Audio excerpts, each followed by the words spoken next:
let's look at the study that was done by this company, and it was basically a study of over 400 individuals, aged 33 on average, for whatever reason that was. But they took part in an online experiment, and they were really asked, as you can see here, to imagine that they ran a large company and that they were considering partnering with a financial lending firm, and they needed sort of a cash injection of $10 million, you can see here.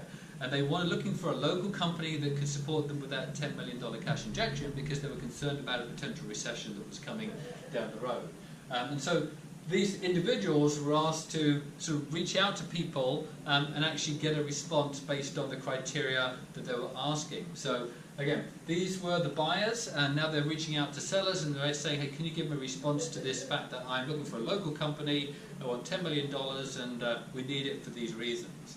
And so, you know, the first group of people were given sort of, okay, these are the people you're going to actually reach out to and these are the responses you're going to get. And the responses they get was a typical response that the criteria they gave was exactly how the seller responded.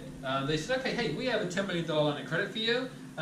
We've been serving the community for 75 years and we understand the needs of a small business in your situation. That, in other words, what they did, they had, this is your criteria you asked for, Mr. or Mrs. Buyer, and this is exactly how we meet it. Can we do business? No, we can't. Because there's other people that are responding better than you, and that's what I want to make sure is happening with you. So let's look at how a typical response would be. This is a response from another group of people that were asked exactly the same question. So this group of people now are sort of responding, and they're saying, okay, Mr. Buyer, I've actually got experience in your business.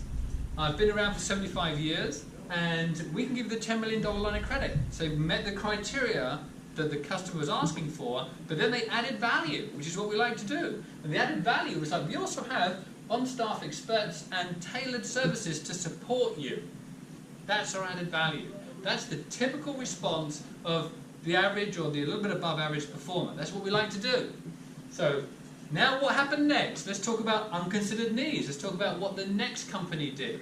They responded in the same way, but what they did this time is they said, hey, before I give you a response and I show that we can meet the criteria you're looking for, I want you to know that 42% of companies fail due to underlying problems when they're in your situation. And we have online people that can help to support you there because we've got the expertise to support you with that. We can give you the $10 million line of credit, and we've been in business for 75 years. So they did the added value, they met the criteria, but they started off their conversation outlining the unconsidered need that the buyer hadn't potentially thought about. Like, it's getting me thinking a bit. So let's look at what the fourth group did now, because there were four groups here. And what the fourth group did was say, hey, you know what? We have on-staff experts to support you. We actually have a $10 million line of credit for you. We've been in the business for 75 years, and we understand your situation. But what I want to make you aware of is that 42% of companies fail who are in your situation due to underlying circumstances. And I want to make sure that you're aware of that because that's why we have the online people to support you. And therefore they said exactly the same thing as the previous seller, but they actually positioned it, instead of first saying what the unconsidered need was, they actually said it last. So let's see how that played into the equation when it came out to the response and the survey response, when all of those companies, those 400 people, were actually sort of given back the information in terms of the response to the customers felt to the pitch they were given.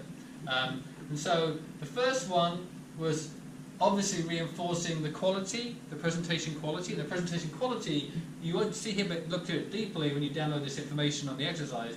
But the unconsidered need, nearly 11% of people said the perceived presentation quality, just when the unconsidered need was presented first, was better. The next group was saying, hey, I like basically the unconsidered need when it was presented last, so that was the next best, and then it came to the value add, and then obviously just the criteria meeting the criteria. So this just reinforced that just from a quality standpoint, the fact that you presented the unconsidered need first and then went into meeting my criteria and the added value, that was better than anything else.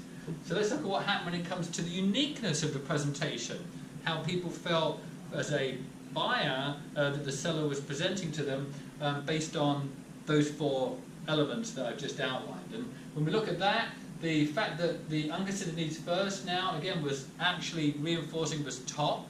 based on the perception of the uniqueness of the information and the presentation.